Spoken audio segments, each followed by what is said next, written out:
Alors, comme vous savez, au début de chaque année, ce que j'aimerais que vous fassiez, c'est que vous preniez le nombre de jours total que vous allez travailler. Donc, si disons que vous allez travailler, vous allez prendre 3 semaines de vacances. OK? Donc, on enlève 3 semaines sur 52.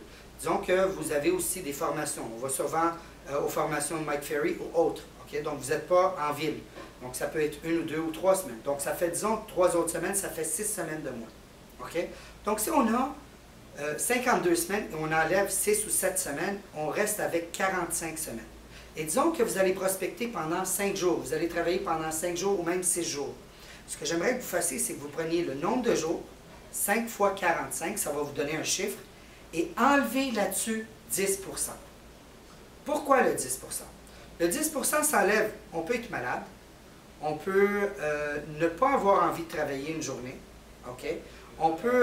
Il peut faire très très beau, puis ça vous tente absolument d'aller de jouer au golf. Je ne sais pas pourquoi vous faites ça, je n'aime pas le golf, si vous le savez. Sauf que, si vous voulez profiter de cette journée-là, être en famille, peu importe, enlevez-le, c'est correct, enlevez 10 %.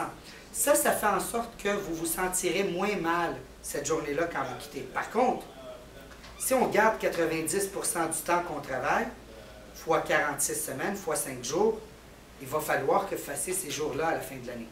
Parce que si vous ne faites pas ces jours-ci jusqu'à la fin de l'année, vous n'atteindrez pas votre objectif. Okay? C'est aussi simple que ça.